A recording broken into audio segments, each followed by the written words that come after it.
Bien, c'est parti.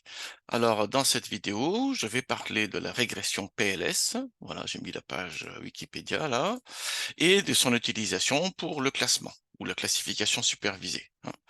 Alors, cette vidéo vient après la précédente, voilà, qui est là, où justement, je montrais les correspondances qu'il pouvait y avoir entre la régression linéaire multiple d'une part et le classement, d'autre part, les algorithmes de classement d'autre part, notamment l'analyse discriminante. Voilà.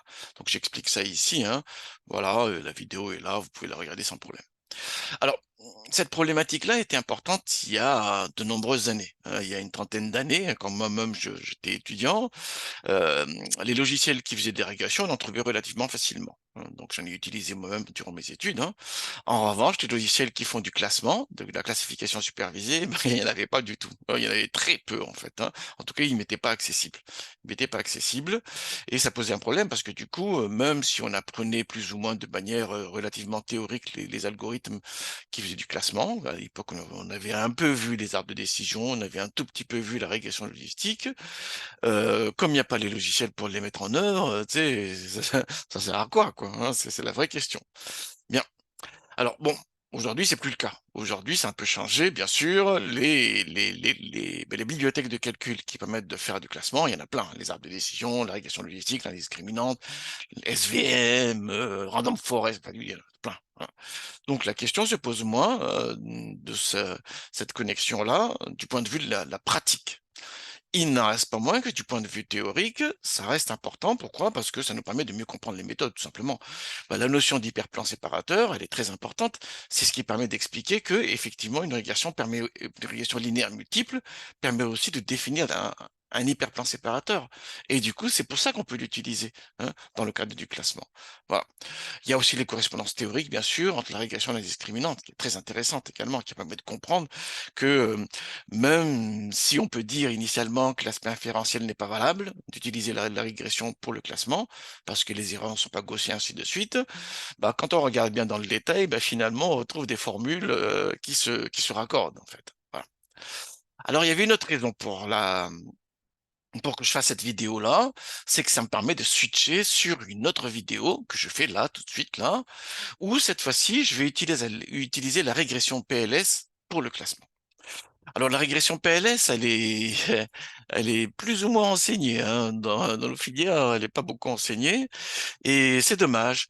C'est dommage parce que c'est une méthode que je trouve très intéressante. Voilà, je trouve très intéressante parce que elle permet de faire ce que fait qu'une régression linéaire multiple, c'est-à-dire prédire donc les valeurs d'une variable quantitative à partir d'un ensemble de variables explicatives. Elle permet de faire de la régression multicible, où j'ai plusieurs variables à prédire en même temps. C'est tout à fait possible. On peut le faire aussi avec la régression linéaire multiple, hein. Voilà. Donc, OK. Elle peut faire ce qu'on peut faire avec la régression multiple, mais elle permet d'aller plus loin parce que, déjà, d'une part, on peut introduire des propriétés de régularisation, hein, voilà. Alors, on pourrait le faire aussi avec la régression linéaire multiple en utilisant justement les ridges et lasso et tout ça. Mais bon, ça, il faut aller plus loin. L'intérêt ici, c'est que la régression PLS a des propriétés de régularisation. Déjà, c'est un aspect très important. Ça veut dire qu'elle peut s'appliquer sans problème, même si on est dans un espace surdimensionné, où on a de nombreuses variables qui sont soit non pertinentes, du bruit, quoi, soit des variables redondantes. Voilà. Avec la régression PLS, on peut contrôler ça. On pourrait le faire aussi, on est d'accord, avec la PLS et avec l'ASSO et puis Ridge, avec la régression linéaire multiple, on est tout à fait d'accord là-dessus. Mais bon, ça veut dire qu'il faut comprendre aussi les paramètres, ainsi de suite. Voilà. Donc la PLS peut faire également ces aspects-là. Il y a un deuxième aspect qui n'existe pas cette fois-ci chez l'ASSO et chez Ridge, c'est que avec la PLS, elle a des propriétés de méthode factorielle. C'est-à-dire qu'on peut se projeter dans un espace de représentation intermédiaire qui permet de mieux comprendre les relations qu'il peut y avoir entre les variables ou entre les données, entre les individus par ailleurs. Voilà.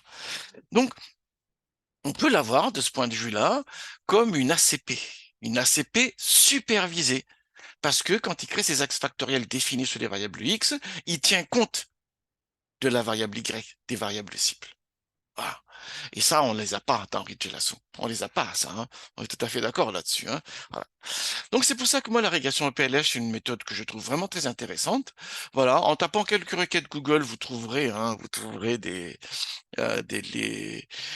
références plus, voilà, hein, qui vous permettra de comprendre la méthode. Il y avait un livre qui était très célèbre il y a quelques années. On l'a trouvé moins maintenant. J'ai trouvé en fait sur un marketplace, mais vendu à un prix prohibitif. Donc j'ai préféré ne pas le montrer parce que bon, c'est pas, on peut pas demander aux étudiants d'acheter des livres à ce prix-là, quoi. Surtout qu'un livre qui a sorti il y a plus de 20 ans. Bien. Alors, on va utiliser scikit-learn, voilà, on va travailler sous Python, on va utiliser scikit-learn parce que j'ai vu qu'il y a la régression PLS qui est plutôt bien faite.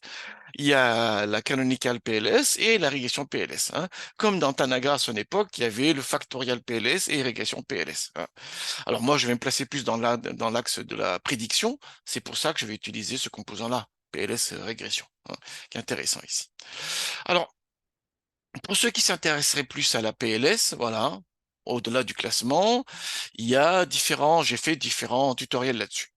Alors, il y en a un, j'avais beaucoup étudié la régression PLS en 2008, ça, il y a quelques années, ça, hein. Oui, j'ai remis à jour récemment, en 2018. Mais bon, la version initiale, je l'avais mis en ligne en 2008. Voilà, où je montre, parce que je l'avais programmé dans Tanagra à l'époque, et bien sûr, il faut que je m'assure que mes calculs sont corrects. Tu peux pas, tu développes une librairie, tu la mets en ligne et t'es pas sûr que les calculs sont corrects, c'est juste impossible. On est absolument d'accord là-dessus, hein. Très bien. Donc moi, j'ai mis en ligne dans Tanagra la régression PLS, hein. Il fallait que je m'assure que tout est nickel là-dedans. Donc, il y a les calculs en lui-même, voilà, avec les ouvrages qui font référence, hein, très bien, les articles qui font référence, mais il fallait également voir ce qui se passe dans les différents logiciels. Donc, j'avais fait un comparatif à l'époque entre SimKP, voilà, qui est quand même une référence pas mal dans la régression PLS, dans SPAD également, parce qu'elle est disponible dans SPAD, la régression PLS, et dans SAS. Et j'avais trouvé aussi un package Toolware. Donc, ce tutoriel-là, vous le trouverez en ligne.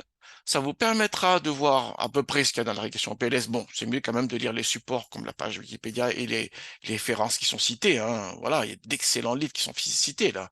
On les voit pas, hein. Il y a le livre de Tuferi, il y a le livre de Telenos, très bien. Voilà. Et dans la mise en œuvre, ici, moi, je montre que on peut voir ce qu'il y a dans SimKP. J'avais pris une version gratuite tout simplement à l'époque, hein. Et ensuite, je l'ai utilisé. J'ai appris à l'utiliser. Ensuite, j'ai comparé avec Tanagra, hein. Voilà. Donc ça déjà c'est important. Ensuite, dans le cadre de l'analyse discriminante PLS, donc d'utiliser la régression PLS pour la prédiction, hein, pour la classification supervisée, j'ai fait d'autres tutoriels, analyse discriminante PLS là, où j'explique ce qu'il y a dans le composant que j'avais programmé dans Tanagra, voilà. Et une autre également où je montre aussi, ah bah ça c'est un autre, ah bah bon, je me suis trompé, mais ah non, c'est bien le même, je sais pas, j'ai dû me tromper quelque part, mais il y en a plusieurs, il y en a plusieurs. De toute manière, vous allez sur le site qui est là, vous allez sur le site qui est là, et vous faites un rechercher CTRL F de régression PLS. Voilà, il y en a pas mal, hein, ou bien vous mettez également analyse discriminante PLS. Voilà, et vous trouverez des références qui vous permettent de chercher à peu près, voilà. Vous avez vu, hein, il y a différentes... Voilà, donc vous recherchez ici sur le site de tutoriel en français, hein, vous avez l'URL qui est là. Voilà, tutoriel en français. Voilà. Vous avez bien les différents éléments qui sont là. Voilà. Donc, je n'écris beaucoup jusqu'à vers 2010-2011, puis après, je me suis intéressé à d'autres méthodes, mais la régression PLS, j'ai beaucoup utilisé parce que, à un moment donné, je travaillais avec un collègue, Fauzi, qui se reconnaîtra, et avec Fauzi, on avait travaillé sur le classement des protéines à l'époque et on travaillait en surdimensionnalité, hein. Il y avait, pour une centaine d'individus, on avait plus de 8000, 9000 descripteurs, si vous voulez. Voilà. Et dans ce cadre-là, la résistance à la surdimensionnalité, voilà, la régularisation était un aspect très important. Alors, à cette époque-là, la communauté scientifique ne jurait que par les SVM. Peut-être avait SVM par-ci, SVM par-là. Tout était SVM, très bien. OK. Et moi, j'essaie de montrer que oui, les SVM linéaires, c'est très bien parce qu'elles sont très fortement régularisées. Il faut manipuler le paramètre de coût, le fameux paramètre de C, hein, qu'on voit très peu dans les publications, il joue un rôle fondamental. Mais je disais également que, en réalité, si c'est la régularisation qui compte, à ce moment-là, il y a d'autres méthodes également qui sont fortement régularisées, dont justement l'analyse discriminante PLS. Voilà ce que j'avais dit à l'époque. J'ai publié un peu là-dessus jusqu'à vers 2009 à peu près, puis après je suis passé à autre chose, mais voilà, hein. C'est des aspects importants, hein. Si on est en surdimensionnalité, c'est la variance de l'erreur qui compte. Et donc, il faut avoir des méthodes fortement régularisées. Voilà. Et donc, la performance se joue essentiellement là-dessus, hein, pas sur le biais de l'erreur. Voilà le message. Bien. Alors, il faut que c'est dit ça, on va pouvoir y aller. Les données que j'utilise, ces données qui sont issues d'un problème de text mining. Bon, alors, il y a 8135 descripteurs, on a une variable cible binaire, négatif contre positif, c'était spam, pas spam, et on utilise une matrice documentaire avec une pondération fréquence relative. Donc, on a un espace super sparse, si vous voulez, avec plein de zéros partout et quelques chiffres au milieu. Ah, alors là, si vous lancez l'analyse discriminante classique là-dessus, bah, on peut attendre les calculs pendant un moment, hein, voilà. Bon, maintenant les librairies sont très bien développées, donc ça peut marcher rapidement quand même. Mais bon, clairement, c'est pas une bonne idée, hein. Vous avez très peu d'individus et énormément de variables. L'analyse discriminante est super instable dans ce cadre-là. Il faut utiliser d'autres types de méthodes, en passant par des méthodes fortement régularisées, justement la régression PLS. Voilà. Alors, allons-y, donc je l'ai fermé là et j'ai préparé mon petit notebook. Qu'est-ce qui se passe? Alors, ce qui se passe toujours, c'est que j'importe les données. Donc là, il n'y a pas de souci là-dessus, hein, très bien. OK, donc on peut lancer les calculs. Bon, le fichier est assez volumineux quand même, hein. Le fichier est assez volumineux. Il fait combien? Il fait déjà il fait 183 mégas. Voilà, mégaoctets. Bon, ça va. Aujourd'hui, ce n'est plus un problème. Bien. Donc, il y a 11 000 individus, ils ont 11 069 individus et 8 316 variables, dont la variable cible qui est target en première position. OK. Alors, je vais faire une partition apprentissage test. Voilà, c'est très important. Alors, pour le placer les méthodes de machine learning dans une configuration très défavorable, justement, voilà, bah, je prends 1000 pour l'apprentissage et donc les 10 000 autres pour le test. Alors, pourquoi ça? Parce que, en réalité, on va essayer de placer les méthodes dans un espace, dans une configuration qui est super difficile, hein, voilà, pour voir ce qui se passe. Donc, dans le training set, on aura 1000 individus pour 8315 descripteurs. Voilà. OK. Bon, là, alors là, les méthodes qui tiennent la route ou pas. Ensuite, j'ai mis random stat 0, comme ça vous pourrez réitérer chez vous l'expérimentation. Et je fais un tirage stratifié. Pourquoi? Parce que la classe cible, les modalités, les targets égales à poste sont très rares. Donc, je veux m'assurer qu'on a exactement les mêmes répartitions en train et en test. Voilà. Donc ça y est, c'est fait, on a 1000 pour l'apprentissage. On est bien dans une démarche d'expérimentation ici, on est d'accord, hein, pour montrer l'intérêt de la régression PLS. C'est pour ça que j'en prends aussi peu sur le train. On est d'accord là-dessus, hein, parce que je connais suffisamment les étudiants. Mais pourquoi vous n'avez pas fait 2 tiers, 1 tiers, monsieur? Je comprends pas. Mais attends, on est dans une démarche d'expérimentation. Je veux montrer l'intérêt de la régression PLS. Donc je la place dans un cadre très défavorable. C'est pour ça, hein. On est d'accord. Alors, je montre la distribution des classes. Effectivement, la modalité cible est très rare ici, hein. Voilà. Si je passe en pourcentage, c'est 6,5%. Voilà. Donc, si on prend le classifieur par défaut, donc si on prédit systématiquement la classe négative, voilà, donc l'accuracy, le taux de reconnaissance serait de 93,5%. Voilà. Donc, si on modélise pas, hein, si on prend juste la fréquence de la variable cible et qu'on utilise ça comme prédiction systématique, ce résultat-là comme prédiction systématique, donc je prédis systématiquement négatif, le taux de reconnaissance de votre modèle par défaut, default classifier, comme on dit, voilà, serait de 93,5. Donc, il faudrait qu'on fasse mieux que ça. Vous êtes d'accord là-dessus? Sinon, ça sert à rien d'apprendre. On est d'accord là-dessus. Mais bon, alors moi, pour le coup, ça, c'est un premier point de vue. Moi, pour le coup, je suis allé sur un autre point de vue, c'est que je me suis dit que pour voir si l'apprentissage marche bien, je vais utiliser un autre système d'évaluation, c'est la courbe ROC. Alors, c'est ce que j'en parle ici, et ensuite, on va voir qu'est-ce que ça a comme conséquence. Quelles sont les conséquences de cette décision-là? Alors, quel est l'intérêt de la courbe ROC? Ce qu'évalue la courbe ROC, c'est la propension de votre modèle à attribuer des scores plus élevés aux individus de la classe cible. Voilà. Donc, ça traduit quand même une idée de discrimination, hein, parce que on veut évaluer donc la capacité du classifieur à attribuer des scores plus élevés aux individus de la classe cible par rapport à l'autre classe. Si tous les scores des individus de la classe cible sont très élevés par rapport aux autres classes, on a un taux de reconnaissance de 100%. Il suffit de trouver une valeur seuil au milieu pour dire que quand le score est supérieur à ça, ils sont tous positifs. Et quand le score est inférieur à ça, ils sont tous négatifs. Voilà. Donc l'intérêt de la courbe ROC, c'est qu'il permet de voir la qualité de discrimination sans avoir dans un premier temps à s'intéresser au seuil d'affectation. Ça, j'en parle beaucoup avec mes étudiants, hein. Quand on travaille sur les classes déséquilibrées, ils me sortent tous les relations, les méthodes usuelles, les méthodes tout le monde cite, c'est sous-échantillonnage, sur-échantillonnage, ou d'autres méthodes. Et moi, je lui dis, la seule chose que font ces méthodes-là, c'est qu'ils corrigent les scores, en fait. Ils font une sorte de translation des valeurs de score. Voilà. OK, pour que l'affectation marche mieux. On est d'accord là-dessus. Mais on peut travailler effectivement sur la correction des valeurs des scores, mais on peut aussi travailler sur la valeur des seuils d'affectation, hein, sans changer les valeurs des scores. Ces deux méthodes-là, c'est comme des vases communicants, hein, on a bien les mêmes conséquences à la sortie, hein. C'est une correction de l'affectation. Voilà. Alors moi ici, je vais utiliser plutôt la courbe ROC. Voilà, donc on va voir le pouvoir discriminatoire, hein, qu'il y a derrière les modèles. Alors, du coup, comme j'utilise ça, je vais coder tout simplement en 0,1. Alors pourquoi je parle beaucoup de ça? Parce que dans cette vidéo aussi, je disais justement que le codage de la variable cible joue un rôle important, hein, dans l'affectation, et que on peut s'arranger pour que on peut trouver un codage qui fait que hein, la moyenne de la variable recodée fasse 0 sur l'échantillon d'apprentissage. Voilà. Ça, c'est parce qu'on est dans un cadre d'une affectation. Comme ici, moi, ce qui m'intéresse, c'est la courbe ROC, je peux faire un codage 0,1 simple. Voilà. Sans s'intéresser, dans un premier temps, au problème de l'affectation. Juste le pouvoir discriminatoire du modèle. Ah. Quand j'explique ça en cours, je vois la tête des étudiants en face de moi. Je me dis, oulala, oulala. Mais bon, l'intérêt, justement, c'est qu'on peut faire des petits exemples. Et avec les exemples, on comprend mieux ce qui se passe. C'est ça qui est important dans l'histoire.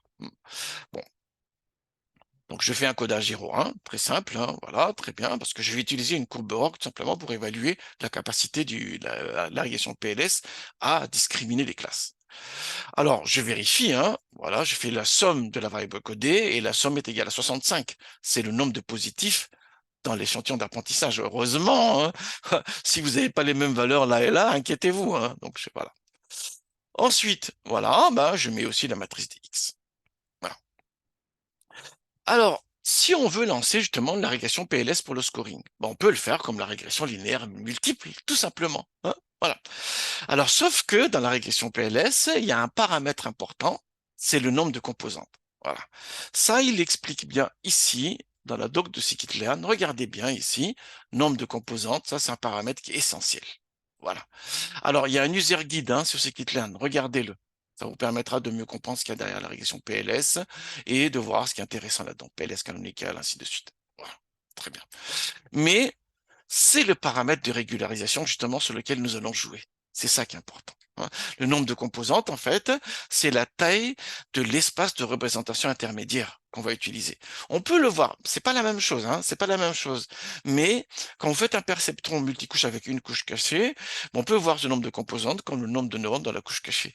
On peut faire ce parallèle-là, hein, qui vous donne une idée du pouvoir discriminatoire qu'on veut attribuer, hein, à notre modèle, un pouvoir de représentation.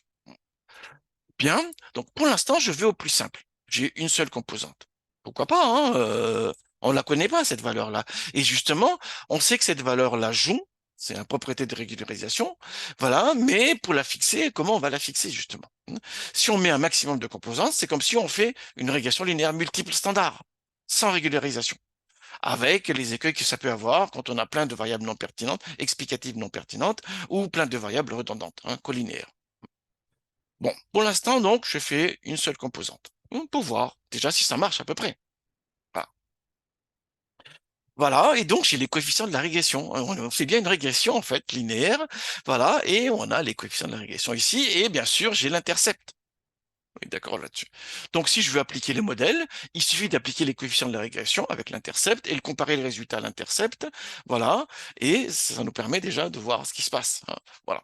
Alors là, pour le coup, comme j'ai un codage 0,1, il faudrait comparer à la moyenne, hein, de la variable recodée, hein. Donc, on applique le produit scalaire, on rajoute la constante et le résultat, on va la comparer à la moyenne de la variable recodée pour savoir si on affecte la classe positive ou si on affecte la classe négative.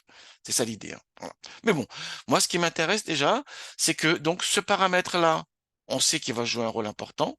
C'est le paramètre de régularisation, c'est la taille, c'est la dimension de l'espace de représentation intermédiaire sur lequel nous allons travailler, voilà, pour pouvoir faire la discrimination, et que, quel que soit le nombre ici de composantes, de toute manière, à la sortie, on a bien une, un hyperplan séparateur, voilà, dont les coefficients sont obtenus avec la propriété coef. Voilà. Et l'intercept est là. Alors, une fois que c'est ça, donc je vais d'abord calculer le score de l'AUC, hein, l'AUC, voilà, de la courbe ROC, sur l'échantillon d'apprentissage. Voilà. L'AUC, rappelez-vous, il varie entre 0 et 1, et si on fait une affectation au hasard, l'AUC serait égal à 0,5. Oui, d'accord. Donc, plus si c'est l'un des 0,5, plus il se rapproche de 1, meilleur serait notre modèle, hein. Plus discriminant serait notre modèle. Voilà. Bon, là, on a une AUC de 0,99, donc on se dit que c'est parfait. Mais c'est calculé sur l'échantillon d'apprentissage. Donc, on sait d'emblée qu'en réalité, c'est pas une bonne idée. C'est pas une bonne idée, hein. Voilà, parce que la valeur qu'elle est là, en fait, c'est une valeur qui est menteur. Voilà. Alors, bah, du coup, qu'est-ce qu'il faut faire? Il y a deux approches. On avait réservé un échantillon test à côté. Donc, c'est une première des approches pour vérifier, pour évaluer la qualité du modèle, la réelle qualité du modèle. Ou bien, une autre approche, c'est de passer par la validation croisée. Voilà. Donc, moi, ici, je vais définir un outil validation croisée, stratifié, pour que la répartition des classes soit bien respectée dans chaque bloc. Très important, hein, parce que vu la rareté de la modalité positive, si vous subdivisez au hasard, hein, les 1000 en 5, divisé par 5 ici, parce que je fais un 5, donc il y a 200 individus dans chaque fold. Si on n'a pas de pot, il se peut que dans certains blocs, il y a zéro individu positif. Bah, va apprendre avec ça, hein, ou va essayer de construire la courbe ROC avec ça. Bah, c'est juste pas possible, en fait, hein. On est d'accord là-dessus.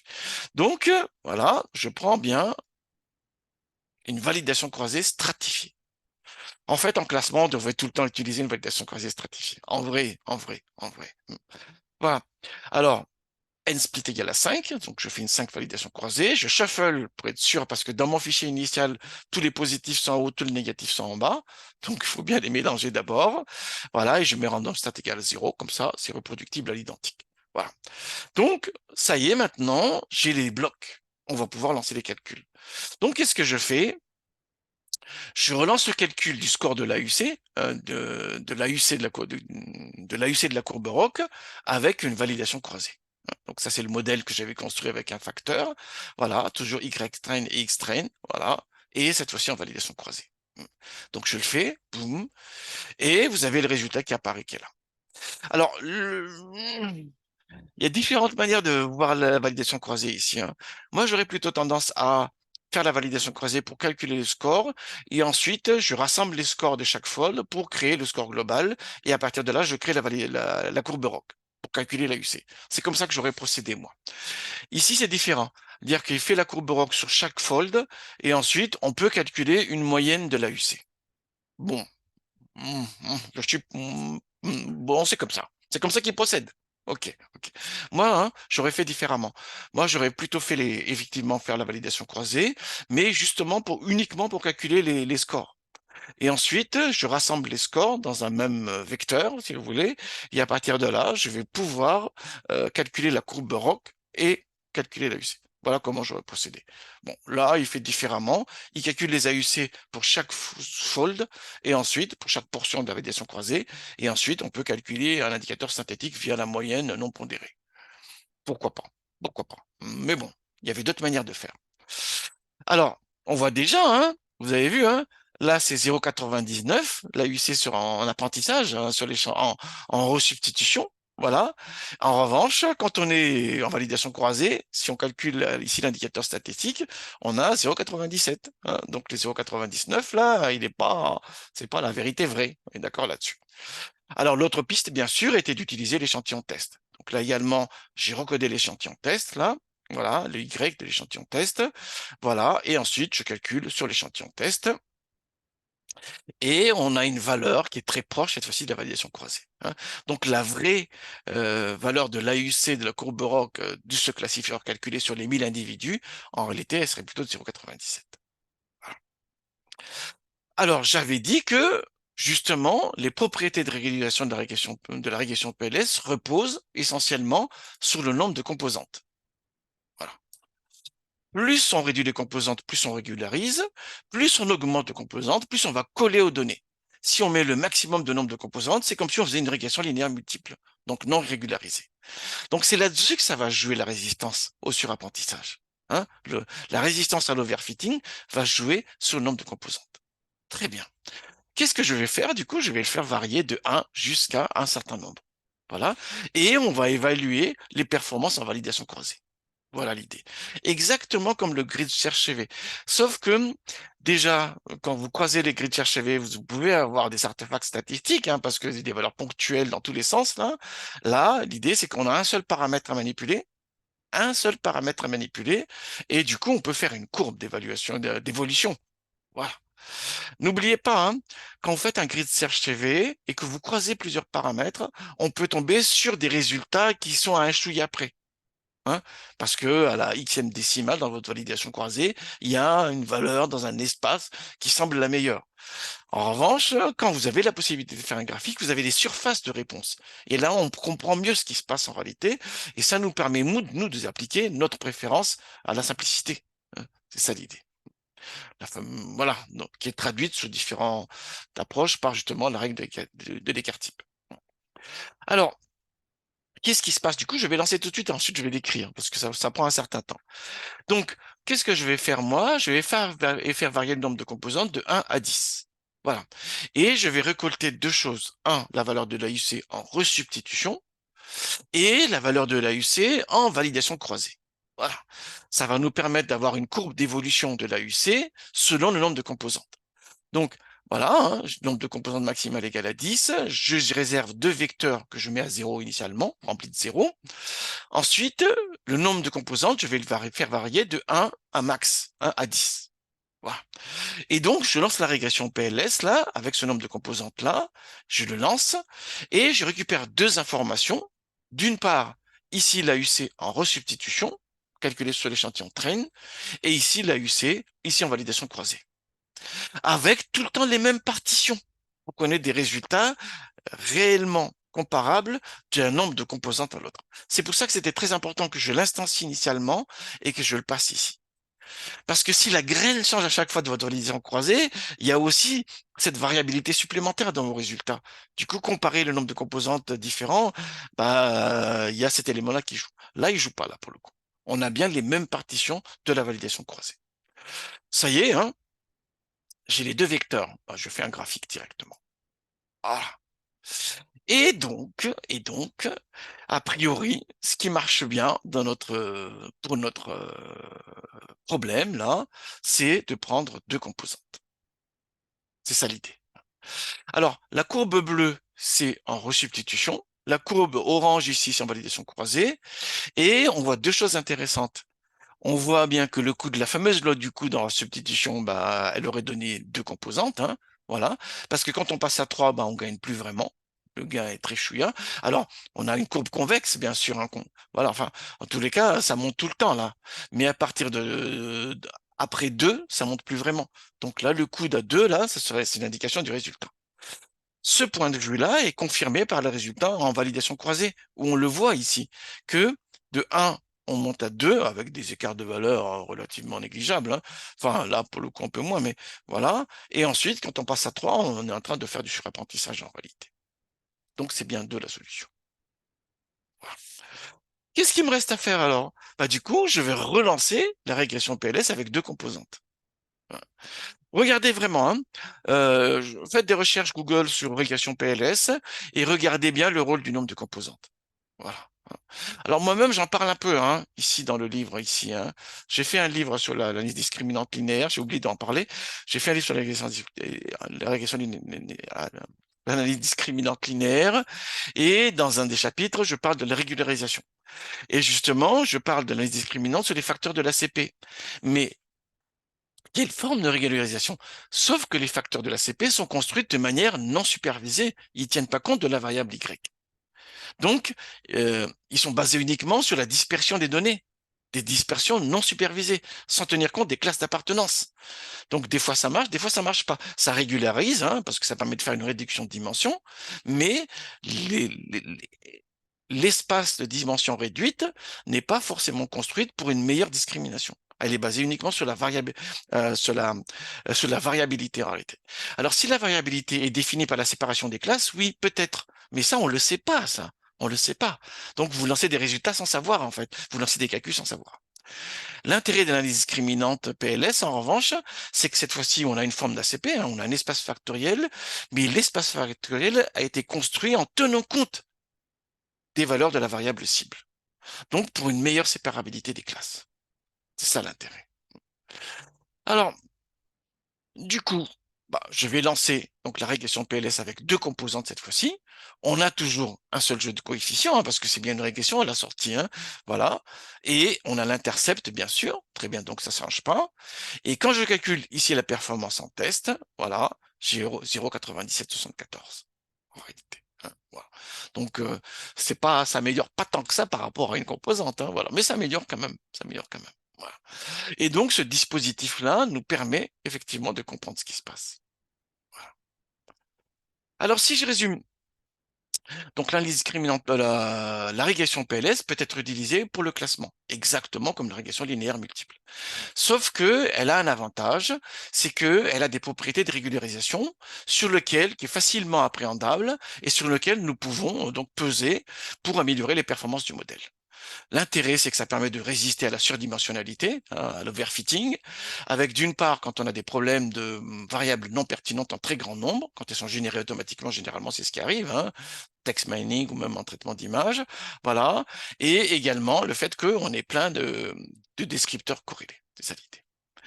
Alors, j'aurais pu m'arrêter là, mais en fait, il y a un avantage supplémentaire.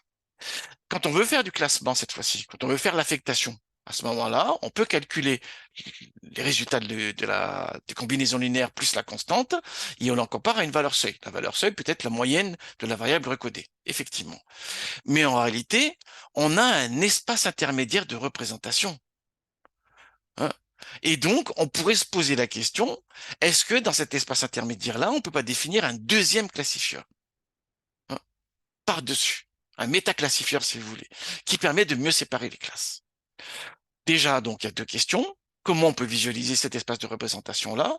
Et comment on va utiliser donc cet espace pour créer le métaclassifieur? C'est ça l'idée. Hein. Alors, dans scikit-learn, c'est pour ça que je le trouve génial, hein, mais bon, ça je l'ai suffisamment dit, hein, on peut avoir les coordonnées donc des individus dans l'espace intermédiaire. Voilà. On fait bien une réduction de dimension. Comme j'ai choisi ici deux composantes, hein, voilà, on va pouvoir plonger les individus dans le plan. Mais d'accord, hein, voilà. Donc, je calcule les coordonnées d'individus dans l'espace factoriel, hein, de la régression PLS. Une fois que j'ai ça, je peux les projeter. Donc, ils sont là, hein, dans l'espace factoriel. Voilà. Sauf que, donc, on a fait une réduction de dimension. On est d'accord là-dessus, hein, on est passé à deux dimensions. Sauf que, rappelez-vous, hein, c'est pas un espace factoriel comme une ACP construit de manière non supervisée, c'est un espace factoriel qui tient compte de la variable cible, donc des classes d'appartenance. Hein. Même si on a recodé la variable cible, elles traduisent bien donc l'appartenance aux classes. Donc, une fois que j'ai fait ici la projection des individus, je peux refaire la même projection, mais en marquant l'appartenance aux classes. Ouais, d'accord là-dessus. Très bien. Hein, et, voilà. Et on va voir, est-ce qu'elles sont vraiment séparées? Voilà, très bien. Et oui, on voit bien que, alors la classe négative, la classe 0, les négatifs sont rouges, hein, sont pas là, par là, et la classe des verts, elle est par là. Les individus de la classe verte sont par là. Et donc, on voit que on pourrait avoir, hein, avec un minimum d'erreur, un séparateur linéaire dans le plan, là, une droite, là, permet à peu près par là, hein, mais bon, on va voir comment le système va le trouver. Voilà, une droite permettrait de séparer les verts des rouges. Ici. Vous voyez? C'est ça l'idée. C'est tout l'intérêt de la régression PLS. Elle permet de faire la même chose qu'une régression linéaire multiple. On peut l'utiliser pour le classement du coup, mais elle a des propriétés de régularisation qui permettent de combattre l'overfitting, d'une part, et d'autre part, on a la possibilité d'avoir un espace de représentation intermédiaire sur lequel on pourra plaquer un autre classifieur de dimension réduite. Donc, il y a des propriétés de réduction de dimension très importantes ici. Alors, du coup, on a bien l'espace factoriel dans l'espace des... Parce qu'il y a deux espaces, en fait. Bon, l'espace du Y, on ne s'intéresse pas ici. On s'intéresse qu'à l'espace des X. Voilà, on a bien l'espace factoriel et les facteurs, voilà, sont orthogonaux 2 à 2. On voit bien, hein. Bon, donc je calcule le coefficient de corrélation ici entre chaque facteur. Bon, la corrélation d'un facteur avec lui-même, c'est 1. Bon, il n'y a pas de surprise là-dessus, hein. Mais les corrélations entre les facteurs, elles sont 2 à 2. Les facteurs sont 2 à 2 orthogonaux. On voit bien ici, hein. On a 0 là. C'est 0 là, on est d'accord, hein. C'est 0,000 jusqu'à la 6e décimale. Voilà. Donc, qu'est-ce qui se passe alors? Ben, ce qui se passe, c'est très clair. Je vais m'appuyer sur cet espace intermédiaire-là pour créer un classifieur. Voilà, on est dans le plan là, hein. Donc là, pour le coup, dans les discriminantes, elle peut fonctionner sans problème. Il y a 1000 individus, voilà, pour deux variables explicatives, qui sont les deux facteurs de la régression PLS. Bah là, elle est très stable, plus que la discriminante. Mais j'aurais pu utiliser d'autres méthodes, hein. La régression donc logistique aussi peut ici définir une droite pour séparer les classes. Un SVM linéaire peut également définir une droite pour décider les classes. On est tout à fait d'accord là-dessus, hein. Alors bon, alors moi je suis parti sur la discriminante PLS parce que c'est ce que je développe dans le livre ici, hein, voilà, un discriminante PLS, c'est-à-dire qu'on fait une représentation intermédiaire et dans la représentation donc intermédiaire définie par la régression PLS, je fais une analyse discriminante. Voilà. Voilà, donc voilà, donc je fais j'importe une discriminante, je l'instancie sans paramètre supplémentaire, il y en a d'autres possibles, hein, voilà, et je passe ici le Z-train cette fois-ci. Le Z-train, c'est l'espace intermédiaire que j'ai obtenu avec le transform de la régression PLS. Eh bien, transform, voilà le Z-train. Donc, zoom, je calcule. Une fois que c'est calculé, bah, je peux afficher les coefficients, hein, voilà, dans l'espace intermédiaire, hein. Donc c'est pour ça que j'ai que deux valeurs là, hein, voilà. Et je peux aussi avoir la constante, c'est une analyse discriminante. On est bien d'accord là-dessus. Alors, je devrais avoir autant d'équations qu'il y a de modalités de la variable cible, mais comme elle est binaire ici en l'occurrence, bah, lui, il n'a pas de souci. Il le fait sans problème, directement. Alors, cette équation-là, en fait, je peux l'avoir de manière explicite. Voilà. Voilà. Donc, c'est ce que je fais ici, hein. Donc, ici, elle est implicite, là, c'est égal à 0. Ici, la comparaison pour définir la frontière. Je peux l'obtenir de manière explicite. Voilà. Donc, x2 est égal à, le deuxième facteur est égal à moins 2, voilà. Et comme j'ai l'équation explicite, je peux le dessiner dans l'espace de représentation. Et paf! Et voilà. Et voilà. Et on le voit bien, la frontière qu'il a mise. Alors, on peut ergoter hein, en disant, mais pourquoi il l'a mis comme ça? Moi, visuellement, parce que notre cerveau est très puissant, on se dit que peut-être que c'est mieux par là, ou ainsi de suite. N'oubliez pas que l'analyse discriminante définit un séparateur linéaire, très bien, donc l'analyse discriminante linéaire, donc forcément séparateur linéaire, très bien, qui est défini sur les barycentres conditionnels, voilà, donc ils sont où là, les barycentres conditionnels? Voilà, d'une part, et d'autre part, la direction, en fait, elle est influencée sur le fait qu'il fait l'hypothèse que les deux nuages, là, ont la même dispersion. C'est très discutable ici, on est d'accord là-dessus, hein. On voit bien que les nuages des rouges et les nuages de fer n'ont absolument pas la même dispersion, mais lui, dans son mode de calcul, il fait cette hypothèse-là. Voilà. C'est ce qui définit la droite de régression. Malgré ces hypothèses-là, bon, ici, on voit bien que les nuages sont pas gaussiens. Celui-là, à la limite, pourquoi pas, mais là, c'est pas gaussien du tout, on est d'accord là-dessus, hein. Donc ça également, c'est discutable. Mais bon, l'intérêt de l'analyse discriminante, malgré des hypothèses qui semblent restrictives, qui sont absolument pas respectées ici, mis à part les distributions sont monomodales, si vous voulez. Mais sinon, les autres, hein, gaussien, c'est pas respecté. Les matrices de variance sont les mêmes, c'est-à-dire la dispersion sont les mêmes, c'est pas respecté. Ça reste pour moi un modèle qui est relativement robuste. Voilà. je fais beaucoup d'enseignement à l'université et franchement, là où réellement j'ai beaucoup de plaisir à le faire, c'est quand je fais le cours sur l'analyse discriminante.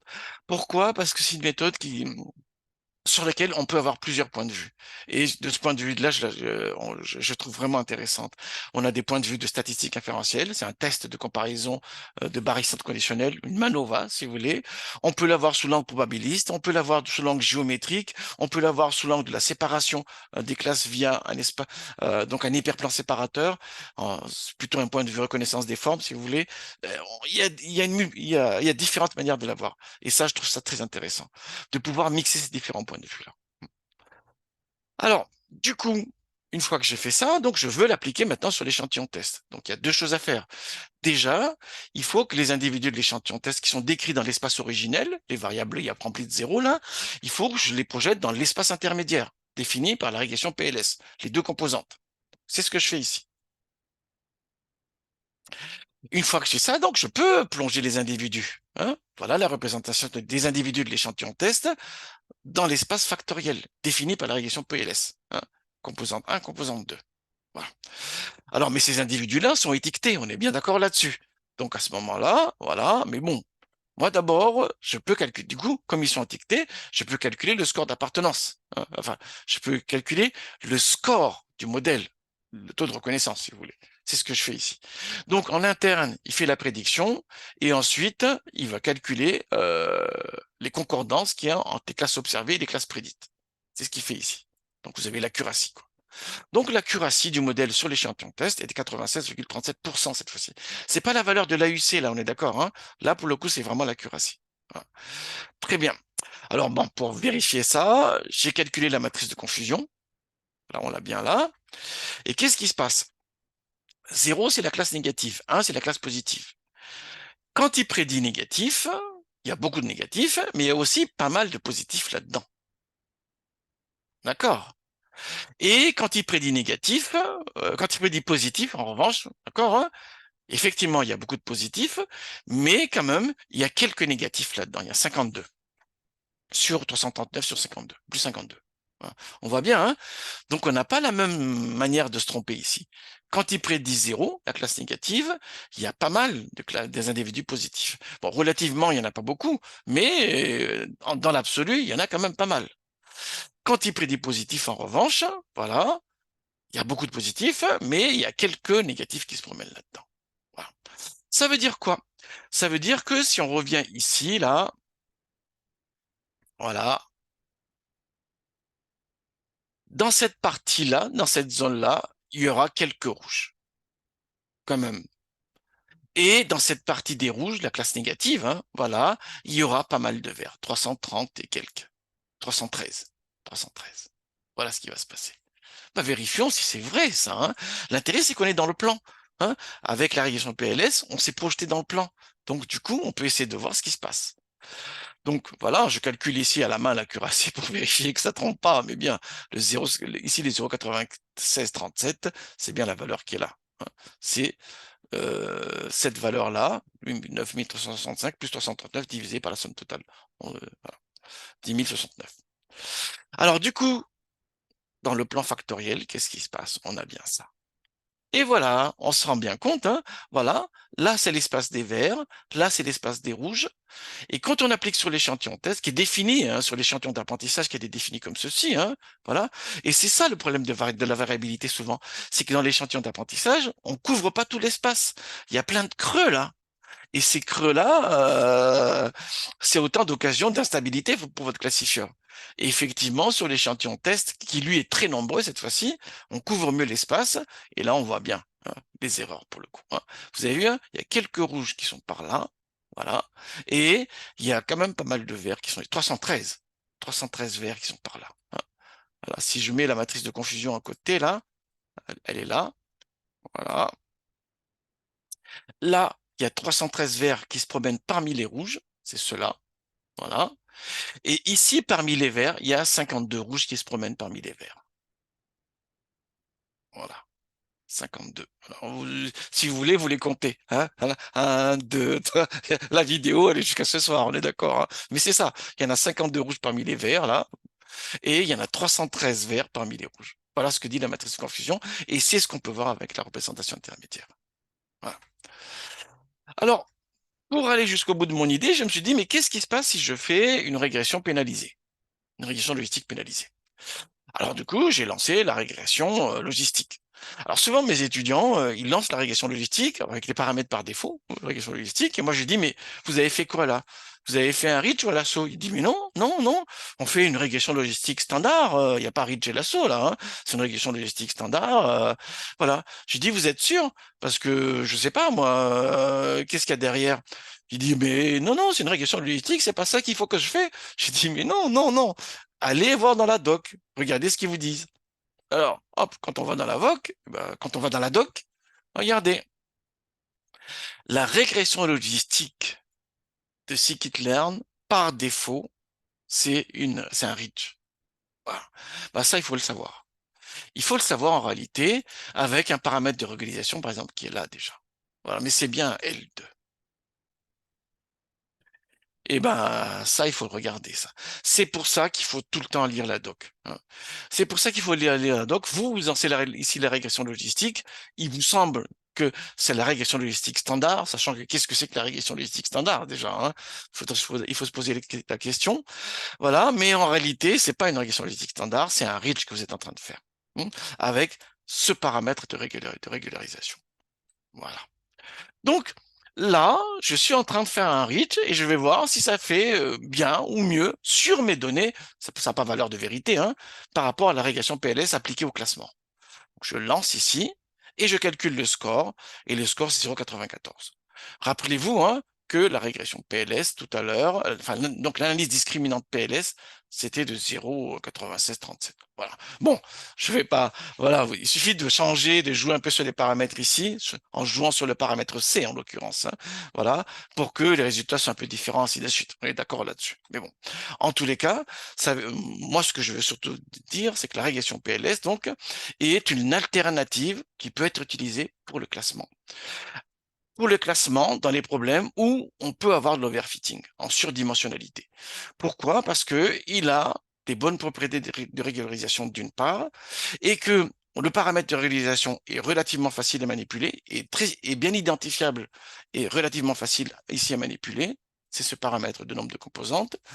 Et de surcroît, il a aussi des propriétés d'une technique factorielle, c'est-à-dire qu'on a un espace de représentation intermédiaire qui nous permet de mieux comprendre ce qui se passe lorsqu'on fait de l'affectation.